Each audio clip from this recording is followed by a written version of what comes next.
En route pour le parc d'attractions. Avec la régularité d'un manège, Woody Allen revient tous les ans pour proposer une nouvelle attraction. Le Cru 2018 a pour nom Wonder Wheel. S'il y avait un titre français, ce serait La Grande Roue. À Coney Island, quartier balnéaire de New York, se trouve une vaste fête foraine. Célèbre pour sa spectaculaire Grande Roue, c'est là que le film se déroule là-bas pendant les années 50, c'est-à-dire quand le petit Allen Königsberg était encore un enfant. Le film entremêle la vie de 4 personnages. Vous nous les présentez ? Avec plaisir. Alors, effectivement, 4 personnages pour un vaudeville qui vire au drame. Et parmi ces personnages, ceux qui acceptent leurs conditions, ceux qui lui résistent. Donc, il y a d'abord l'épouse, Ginny, une actrice talentueuse dans sa jeunesse, mais qui a fait des mauvais choix et du coup, qui l'ont conduit à briser ses rêves. Elle est aujourd'hui serveuse, migraineuse, à Coney Island, remariée, mais malheureuse. Elle fait beaucoup penser à Cecilia dans La Rose pourpre du Caire. Et d'ailleurs, elles ont un goût commun pour la fiction et pour les rêveries. Et elle est également maman, cette Ginny, d'un gamin de 10 ans qui est pyromane. Ensuite, nous avons l'époux, Humpty, un travailleur bedonnant mais pas bidonnant, pas l'homme des rêves de Ginny, mais un homme bon, un pêcheur du dimanche, un petit peu porté sur la bouteille et qui devient un petit peu violent dès que l'alcool lui monte un peu trop à la tête. Ensuite, nous avons l'amant, Mickey, qui a une double fonction dans le récit, puisqu'il est à la fois le narrateur, rôle qu'avait Woody Allen, que porte Woody Allen souvent dans ses films, et l'un des personnages, c'est un maître nageur, un joli cœur qui joue les intellos et les globetrotters pour draguer les filles, pour les faire tomber, et qui va faire chavirer évidemment Ginny, femme plus âgée que lui, chez qui il repère une petite faille dramatique. Et enfin, la belle-fille, Carolina, la fille que Humpty a eue de son précédent mariage. C'est un boulet de canon qui débarque véritablement à Coney Island. Sa tête est mise à prix puisque son mari, ex-mafieux, la recherche. Et donc, elle se réfugie dans les jupons de papa. Et belle-maman n'est pas du tout contente puisque l'arrivée de Carolina, c'est le début des problèmes. Alors, c'est la deuxième fois de suite que Woody Allen travaille avec le chef-opérateur italien Vittorio Storaro. Storaro, immense chef-opérateur qui se régale de ces années 50 aux couleurs de nostalgie. Couleurs de nostalgie, alors c'est vrai que c'est génial parce que sous le vernis, c'est vraiment le désespoir. C'est un film noir, Wonder Wheel, un film très très noir sur des passions tumultueuses.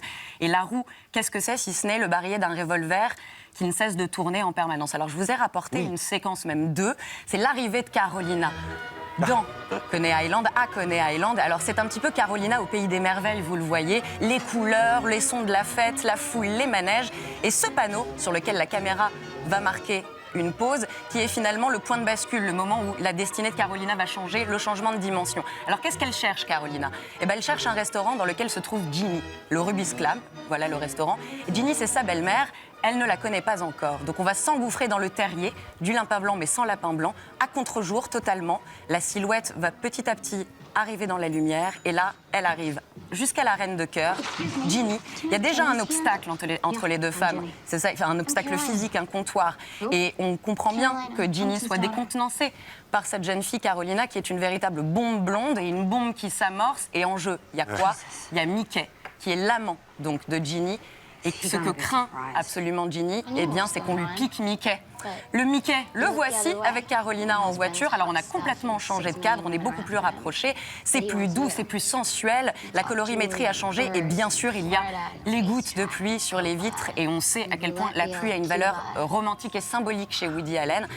Elle raconte, Carolina, sa vie d'avant, sa vie avec un gangster. Et Mickey boit ses mots, il est complètement vampé. On a l'impression qu'il regarde un film de Hawks. Donc voilà, elle est dangereuse, elle est belle, elle est plus jeune que Ginny.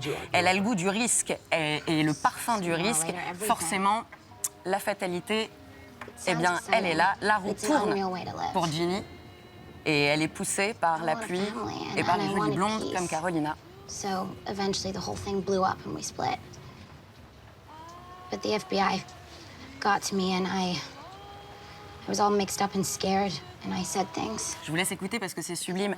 Elle a un rôle absolument magnifique, Juno Temple. Alors, la Grande Roue, c'est effectivement la Grande Roue de Coney Island, c'est aussi la Grande Roue du revolver, c'est aussi la Grande Roue du destin, Lily.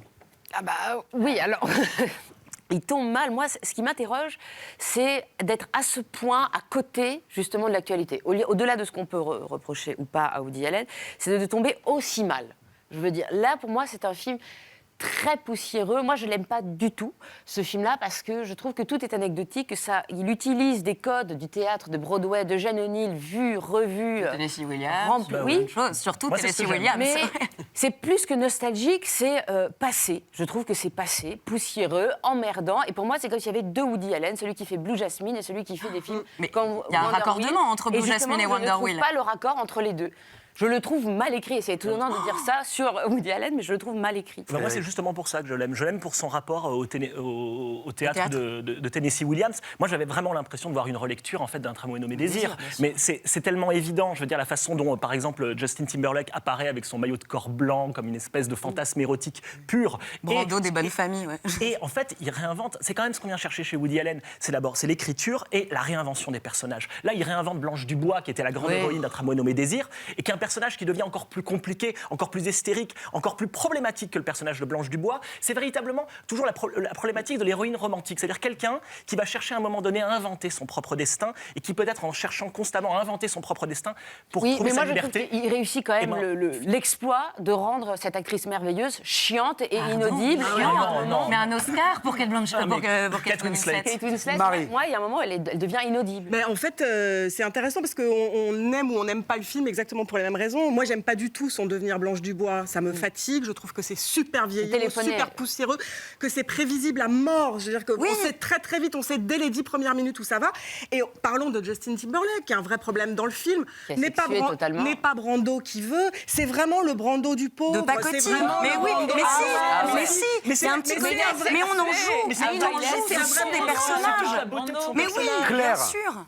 C'est lui le cruche de l'histoire. Et il faut laisser toutes les groupies de Justin Timberlake le découvrir dans ce rôle. Non, moi je suis une grande fan de Kate Winslet dans tous ses films et j'aime beaucoup. Moi je ferais même plus un lien avec Match Point de Woody Allen parce que je trouve qu'il est très fort pour amener le désir pour une femme à s'atténuer à partir du moment où elle devient dépendante de l'amour que lui procure son amant. Et c'est vraiment une construction amoureuse qu'il a développée avec Match Point. Moi je trouve qu'il n'aime pas du tout ces personnages. Et il est partout. Et il est partout dans tous ces personnages. Et par ailleurs, on parlait de ces couleurs, de ce dégueulis chromatique. Mais oui, mais c'est une idée géniale.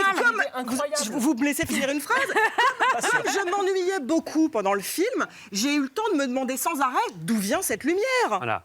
Mais c'est l'humeur des personnages. Alors, il y a quand même un non-dit dans cette conversation. Il a échappé à personne, évidemment, le contexte de sortie de ce film dans le sillage de l'affaire Weinstein et des accusations très graves à l'encontre de Woody Allen par deux de ses enfants. En quoi est-ce que ça altère la réception du film, Ava, vous qui êtes présidente du Woody Club?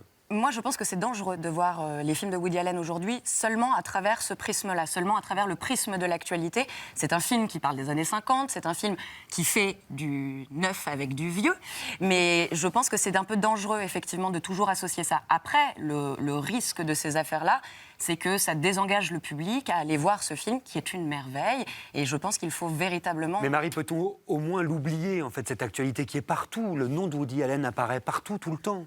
Bizarrement, pendant le film, moi, j'y pense pas du tout. Mais je suis très mal à l'aise par rapport à ça. Parce que dans la vraie vie, j'ai plutôt tendance à penser que les accusations soient vraies ou pas, c'est un sale type. Et en même temps... C'est un type qui raconte depuis, je sais pas, plus de 40 ans, ses névroses à l'écran et elle me passionne. Et j'ai aimé le cinéma aussi grâce à Woody Allen. Donc je suis vraiment dans une drôle de situation par rapport à ça. Mais je peux vous jurer un truc, ça n'a rien à voir avec le fait que j'aime pas ce film-là. Vraiment. Coney Island, Woody Allen y avait déjà tourné plusieurs scènes de son film peut-être le plus célèbre, en tout cas le plus récompensé, Annie Hall, qui a reçu 4 Oscars en 1978. Annie Hall, hymne à son ex-femme Diane Keaton, vient de ressortir en salle et ça vous rend heureuse, Marie. Ça voilà, là, vous nous invitez c'est quand même autre chose. Sur la plage. Alors voilà, c'est un film effectivement de 78. Alors effectivement, 4 Oscars, meilleur film, meilleur réalisateur, meilleur scénario, meilleure actrice.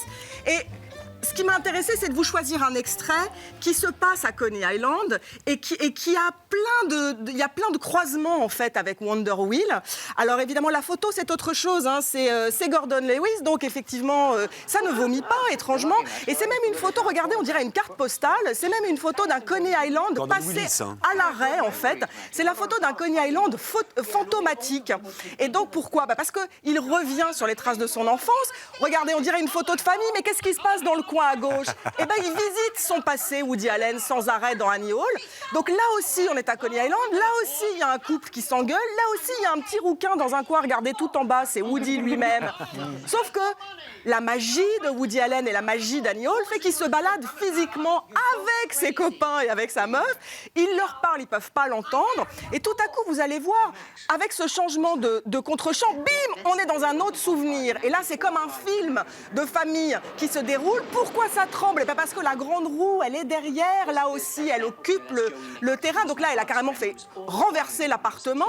Et puis, regardez, elle tourne derrière. Donc on a exactement le même lieu, on va dire, on a exactement le même plan arrière. Et ça raconte complètement autre chose. C'est-à-dire des personnages qu'on aime, des personnages qui sont complètement frappés, mais qui ont chacun une chance d'être sauvés, j'ai envie de dire. Et regardez-le qui regarde son passé, toujours dans le coin, là. Il est dans cette photo parfaite, il dérange pas le cadre. Et là, regardez comme il va être attendri, comme il va rire. Il est spectateur de son propre passé, qu'il décrit à Annie Hall, à Diane Keaton, qu'il commente. Et voilà, regardez la tête qu'il fait. Voilà, la tête en l'air comme ça.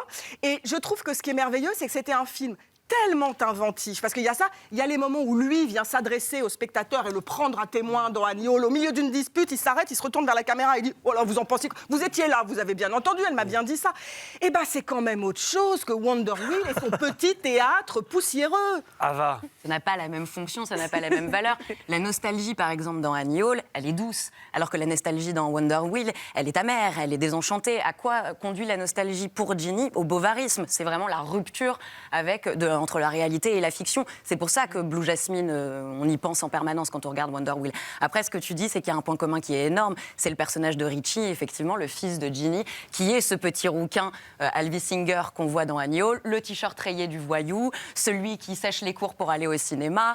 Et voilà, on a déjà. Alors, je dirais que ce qui est intéressant prémices. dans Wonder Wheel, c'est qu'effectivement, c'est un petit gamin très perturbé qui met le feu. Et qui est le seul aspect comique du film. Est-ce que c'est comment Woody Allen se voit aujourd'hui, un type perturbé qui met le feu? Mais au moins, voilà. Mais ce qui te On manque, finit c'est avec qui les est flammes. Woody quoi. Allen dans Wonder Wheel, c'est ça? 2 films de Woody Allen, en tout cas, à voir cette semaine au cinéma, parce qu'il n'est pas question ici de censure, mais de questionnement. Wonder Wheel avec Kate Winslet et Annie Hall avec Diane Keaton.